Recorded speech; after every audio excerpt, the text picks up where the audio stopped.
Welcome to Money Chat Now. I'm your host, Larry Steinhouse, and today is the first of the month, Monday, November 1st. Hey, just remember, don't forget, hit that share button, hit that like button, and you can comment live during the show on YouTube and Facebook and LinkedIn and Twitter. Don't forget to subscribe to the YouTube channel and like the Money Chat Now page on Facebook. Money Chat Now is brought to you by Investor Schooling, and you can attend a complimentary class this Thursday by going to investorschooling.com, and there you will learn about real estate investing and stock options trading from those who do it every day. All right, so on today's show, of course, we'll be talking about the market update. We'll be talking about what looks like the vax mandate starting to weaken. We'll be talking about Roblox crashing, Barclays CEO stepping down, China stagflation, and I'll tell you a little bit more about what stagflation really is, Body Armor and Coke, and Windows 11, and then of course the wrap up and whatever is going to be some good stock picks. So today, wow, once again, new records today for the Dow, as it crossed 36,000 points today for the first time. The S&P also broke a record as it crossed 4,620 points today. And the NASDAQ also crossed a record as it crossed 15,568 for the first time. So what an awesome day of records. You know, it's kind of crazy, but, you know, as I said before, it's a nice set, but bad days are coming and danger is going to be there. As I mentioned before in this show, this earnings season will be the last great earnings season for a while. I don't mean, you know, like forever. I mean, for maybe a couple of earnings seasons, maybe 3 or 4. Also, the debt ceiling bill will be a factor coming up in November as well. And with earnings season ending mid-November, the market should definitely pull back a bit. So you'll be able to be prepared for that when you see the market starting to pull back. So something that's interesting is the mask mandate is starting to weaken. You can actually see it now. Like a bad parent, President Poopy Pants has made a mandate that will hurt him more than the children, I mean the people of the USA, of course, that he's trying to punish. It turns out that removing freedom from some people here in the United States is damaging to your approval rating as a president. Frankly, I really don't know why he cares anyway. He probably can't remember the mandates he made or why he made such a political mandate anyway. He's just a political puppet, so it really doesn't matter. But the news today indicated that the vax mandate is starting to buckle. Federal contractors have now been given permission to decide for themselves how to handle the employees who will not give in to the totalitarianism. President Poopy Pants. In the new guidance released today, a covered contractor should determine the appropriate means of enforcement with respect to its employee as a covered contractor workplace who refuses to be vaccinated and has not been provided or does not have a pending request for an accommodation. So first of all, for all of you who are still struggling with, should I get the vax to keep my job or should I be allowed to decide for myself? You need to know that many companies have a religious or health exemption application that you can file with your HR department. That means if you file the application, when you file the application with that application filed in your company, that your company will now need to determine if you're lying or if it's legitimate. Now, can you imagine the company that refuses to allow you the exemption because of health or religious reasons? This is a clear lawsuit waiting to happen. What many companies have done is threaten employees with unpaid leave if they don't get vaccinated. Unpaid leave. Isn't that firing them? Anyway, businesses have asked the administration to waive the unconstitutional mandate for at least until after Christmas to avoid a further loss of employees in this already difficult time to find employees. This weekend, we then again saw American Airlines having a similar problem as Southwest Airlines did a few weeks ago when they had a massive sick-out to protest the vaccine and mask bullcrap. Keep on fighting, and we may actually get to live the life like they do in that free country called Florida. It'd be awesome. By the way, I don't understand something. If the president wants to go green, why did he release so much methane during his visit to the Pope? Let's talk a little bit about Roblox. So if you're an online gamer, you may have noticed some of your favorite games were out this weekend as Roblox, which is one of the biggest game hosting companies, was out for about 3 days. Roblox, of course, issued an apology today, citing an internal bug causing their platform to crash. Many speculated that it was a specific Chipotle promotion that really caused the crash because of all the traffic. Chipotle was giving away a free burrito using the Roblox platform. I'm actually wondering if President Poopy Pants was on the site getting free burritos, and that's why he had the accident while visiting the Pope. So Roblox stock was only down by 3 points today, and interesting enough, Chipotle stock was rising. Think about the great publicity Chipotle got from this and didn't even have to give out the burritos. It's pretty awesome. By the way, did you hit the share button yet? Come on. Maybe if you do, I'll send you a burrito. Actually, send me a burrito on the comments, just so I know you want one.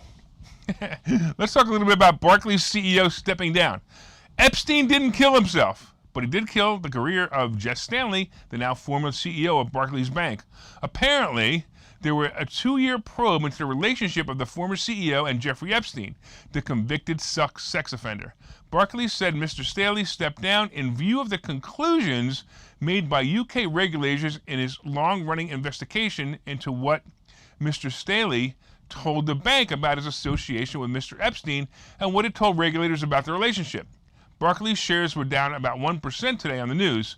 The bank said that the investigation did not find evidence that Mr. Staley saw or was aware of any of Mr. Epstein's alleged crimes, and said Mr. Staley was planning to contest the conclusions made by regulators. I'm confused. Contest what? If they found no ties, why is he stepping down and why is he contesting it? Is it because perhaps we are not being told everything? Does that actually happen? Well, take this scenario. A man with many connections to high-level people, such as ex-presidents and CEOs, is found dead in a jail cell when the people hired to watch him fell asleep, and at the same time the security cameras broke. Yep. Nothing here, folks. Nothing here to see. Move along, move along, move along, move along. Unreal. All right, let's take a quick break, and we'll get back, and we'll talk about some other things.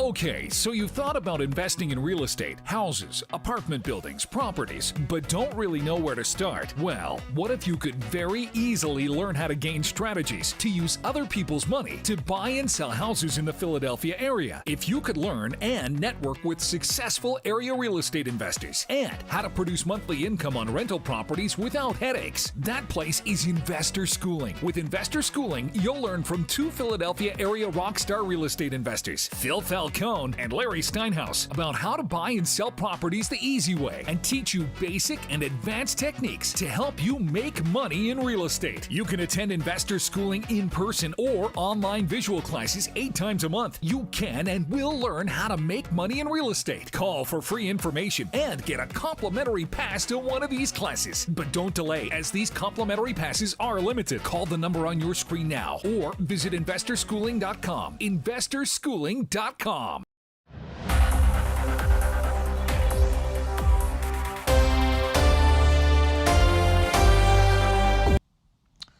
Welcome back to Money Chat Now. I'm your host, Larry Steinhouse. Hey, did you guys hit the share button? I see a couple of you guys commented about the burritos. That's awesome. And I love it. John loves my comment about President Poopy Pants.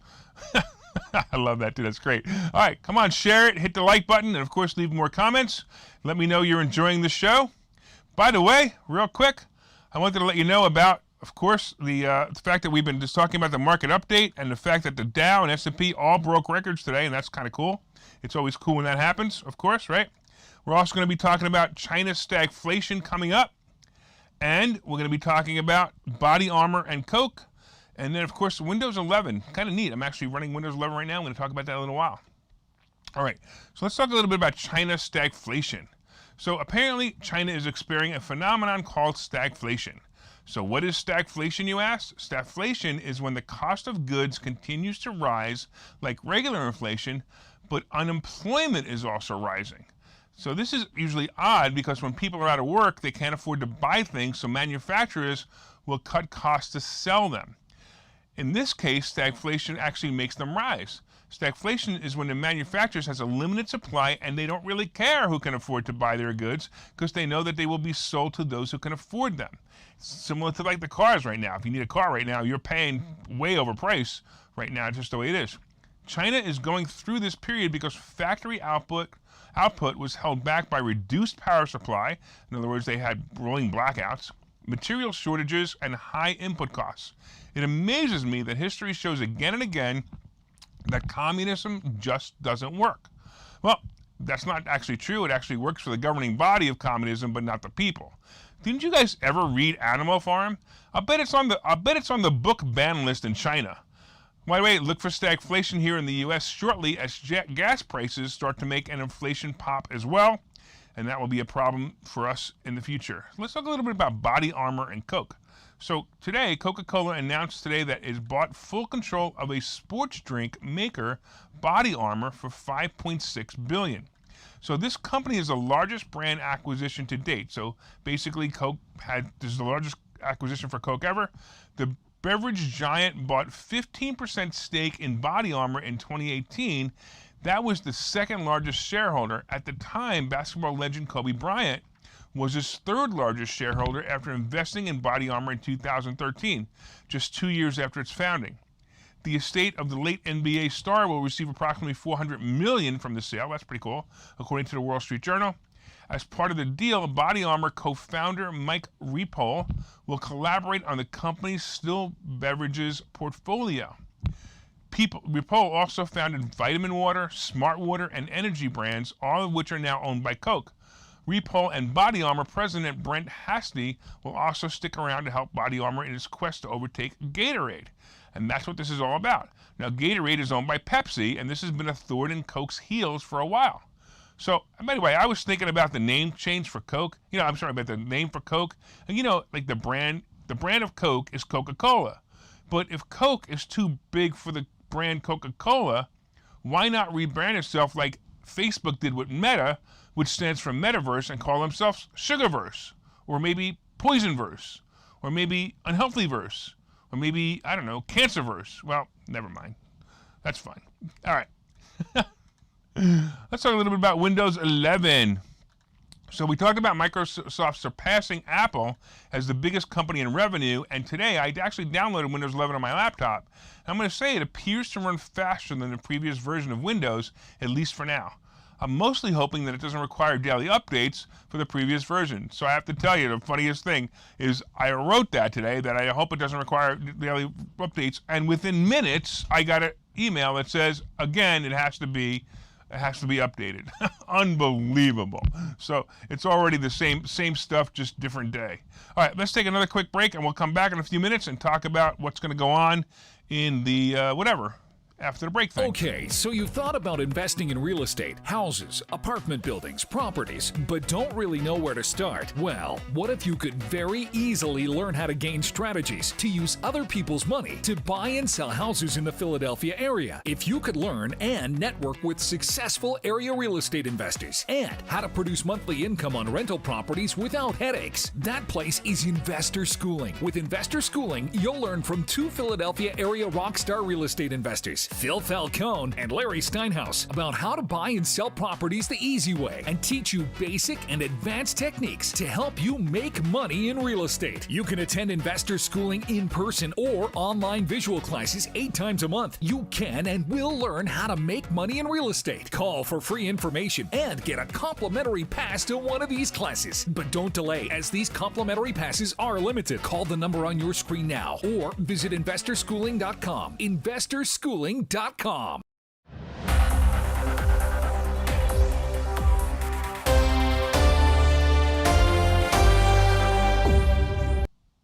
All right, welcome back to Money Chat Now. I am your host, Larry Steinhouse, and of course, as you know, I please ask you to share this with your friends, and let everybody out there know that you're a big fan of the show. Of course, let me know if you want to leave some comments as well. So I also want to talk to you real quickly about Amazon and Amazon's plans to launch its first internet satellite in 2020. So it's interesting, I don't know if you guys remember, but there was Facebook and, a Meta, whoever they are now. They bought a bunch of bought a drone manufacturer many years ago, and they wanted to have free internet for everybody by launching these drones. Well, Amazon has taken the initiative to actually create a satellite system where they're going to be basically doing the same thing, so they can have high-speed internet across the entire planet. And they plan to eventually have 3,236 satellites across the world. It's fascinating, all right? And they're going to invest over $10 billion to do this. And it's pretty impressive that they're going to do that, but at the same time, once again, it scares me a little bit because now we have Metaverse, we have Amazon, and we have all of these companies that are similar to to Skynet and to the Matrix. And I've been saying this for a while, where we're definitely moving into that era right now. Science fiction is definitely coming. Anyway, just real quick, Amazon plans to test early consumer satellite dishes at the locations in McCullough, Texas. The company describes the antenna as a low-cost consumer terminal that will provide reliable and more affordable prices than legacy antennas. So all I keep thinking about, if you guys were fans of a long, long time ago of My Favorite Martian, and you had to put your antenna up, pretty soon you're going to have antenna in your body, and you're not going to need things like Amazon Alexa or anything anymore, because it's all going to be part of you. Anyway, let's talk a little bit about what's going on here and what is happening out in the world right now. So we got we have Clorox who's reporting earnings today. And look, here's the thing with Clorox. I don't think they're going to do so well. I mean, have you seen restaurants lately? I'm not sure if they're less clean than before the scandemic, or they're just less clean now that the world is opening its eyes to the truth about the scandemic. But either way, I believe there'll be less sales of these products moving forward into the reality of, I don't know, that you really don't need to clean every single thing 14 times before somebody moves in. Of course, AMC's earnings are today too. I was kind of hoping that somebody's going to show up beforehand, but they're not. They haven't shown up yet. And AMC, I don't know, think about AMC. Have you even seen a movie lately? I think there was one movie out that was even worth watching, and it was a Marvel movie. It sounded great, but how could AMC be doing well? It's going to have to be a problem. They can't do well. Hopefully we'll see it before the show ends, but still, I don't see how it could be a problem. Let me just see if there's any news on it yet. Nothing yet. I actually think that's an awesome put play, but we're not going to know. All right, earnings on deck tomorrow include Pfizer. And here, my guess is that they will do very well as they continue to push the experimental drug known as the vaccine. This income is guaranteed as the government is funding the entire operation and paying all three, Pfizer, Moderna, and J&J, to continue to become pushers. So look for a great earnings report tomorrow on Pfizer, because that's pretty obvious. Will the stock go up? Probably, but I wouldn't be surprised if it doesn't go up, because Wall Street probably already took into consideration the probable earnings in their evaluation numbers of the stock price. All right, guys, I still don't see any earnings, so there you go. But also, Lyft is going to be reporting earnings tomorrow. I suspect with the opening of more and more restaurants and businesses, Lyft will continue to climb as it should. So again, a good report should be revealed tomorrow. The question is, will it beat expectations? Again, I don't know, and we're going to find out the hard way tomorrow, and we'll let you know, of course, tomorrow on the next show.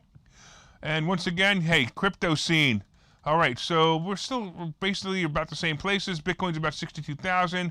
Ethereum, same place. Dogecoin and Shiba are about the same place. Nothing exciting. 70 millionth of a cent for Shiba. Come on, a penny. Come on, a penny. All right, and here we go. So, as you know, by the way, as you know,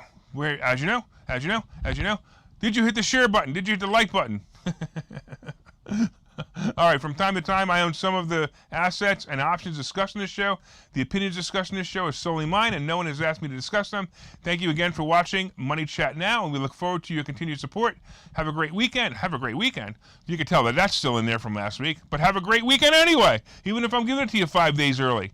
We'll see you tomorrow at 4:03. Take care.